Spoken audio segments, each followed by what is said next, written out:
If you've served your country or community as a public employee, a teacher, a firefighter, police officer, or as a member of the military, you've earned your pension through years of hard work and sacrifice.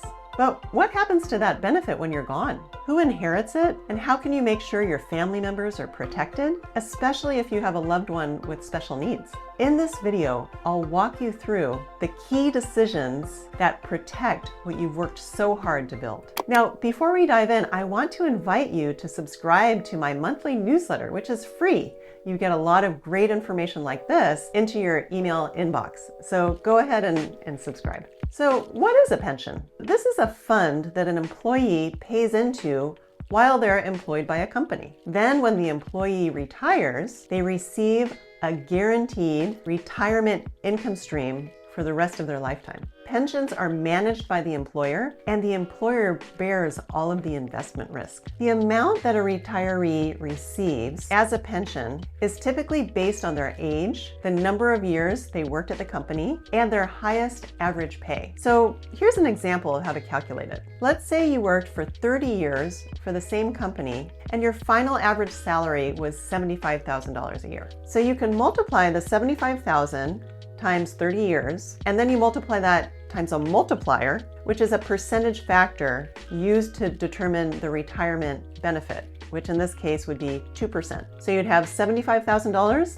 times 30 years times 2%, you get $45,000 a year. That's what you'd be entitled to as a pension. So now let's say you live for another 20 years. So you would receive $45,000 times 20 years, that's $900,000 over your lifetime. That's pretty good. So payments are made over your lifetime. Then upon your death, some pensions allow you to elect leaving some money to a surviving family member or a spouse. In those cases, the retiree would usually receive less of a monthly income, and then the surviving spouse or another family member could also receive an income stream for their lifetimes. You can usually calculate how much you'd receive in each scenario. If it was only for your lifetime, or if it was for your lifetime and then your spouse's lifetime, or if it was for your lifetime, then your spouse's lifetime, and then a child's lifetime.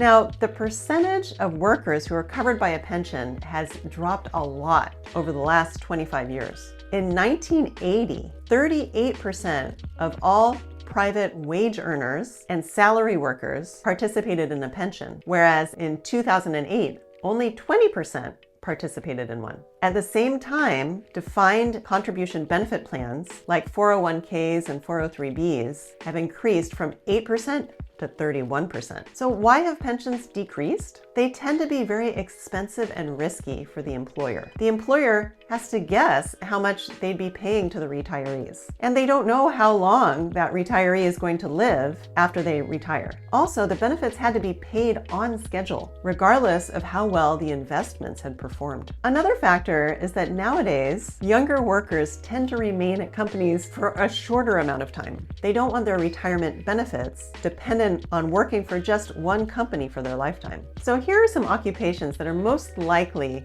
to offer pensions: firefighters, government workers, utility employees, military members, police officers, teachers, truck drivers, and unionized employees. So if you have a pension where you can elect to name a beneficiary upon your death, should you do that? Well, there are professionals who can help you calculate out how much you might receive in that type of scenario versus if you just let the pension run just for your lifetime. Well, so what if you have a disabled child? Can you name a special needs trust as a beneficiary? The answer is it depends. It depends on the entity. Let me share some examples of some entities that do allow you to name a special needs trust as the beneficiary of a pension. So if you're in California and you're working for a school, you'll probably be receiving a CalSTRS pension. And here's a copy of their beneficiary form. So this is what you have to fill out. You fill out your own name, the name of who would be the beneficiary of the special needs trust, who would be acting as the trustee, who's the backup trustee, the successor trustee. Then you sign it, and then you give more information about the special needs trust. Now, you'll notice In item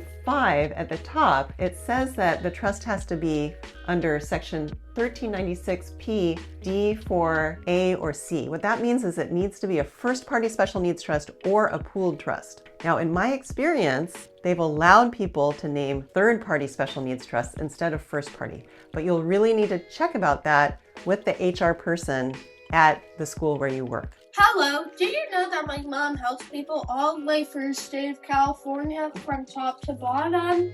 Go give her a call. Okay, so here's another example. If you're serving in the military, you can also name a special needs trust as the beneficiary of a pension. And here's the form that they ask the attorney who prepared the special needs trust to fill out. Now, for the military, you must leave it to a first-party special needs trust, not a third-party one.